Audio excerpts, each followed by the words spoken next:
Atong Ang, inamin ang relasyon kay Sunshine Cruz. Hello mga ka-showbiz, welcome back sa ating channel. Mga ka-showbiz, isang nakakagulat na balita ang bumulaga sa atin kamakailan.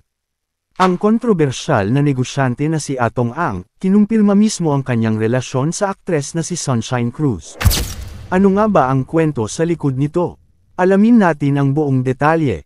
Nagsimulang magingay sa social media ang mga video clips kung saan makikita si Sunshine Cruz na hinalikan si Atong Ang sa isang event.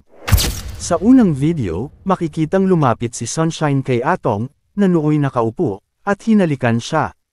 Sa isa pang clip naman, si Atong Ang pumunta kay Sunshine at siya naman ang humalik sa aktres. Ang mga eksenang ito ang nagdulot ng matinding spekulasyon online. At hindi na nga nagtagal, kinumpirma mismo ni Atong Ang sa panayam niya sa Bilyonaryo News Channel na may relasyon sila ng aktres na si Sunshine Cruz. Ayon sa broadcaster na si Pinky Webb, mismong si Atong Ang umamin tungkol dito. Kung matatandaan ninyo, dati nang kasal si Sunshine sa aktor na si Cesar Montano. Nagkaroon sila ng 3 anak na babae bago sila naghiwalay. Ngayon, mukhang natagpuan na muli ni Sunshine ang pag-ibig sa piling ni Atong Ang.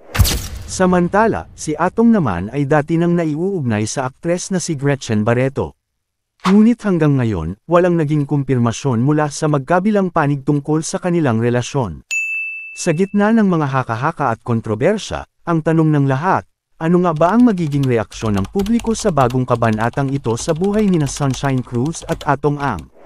Siguradong mas marami pang detalye ang lilito sa mga susunod na araw. Anong opinyon ninyo tungkol sa relasyong ito? E-comment na ang inyong mga saloobin at huwag kalimutang mag-like, share, at subscribe para sa iba pang maiinit na balita sa showbiz. Hanggang sa muli, mga ka-showbiz!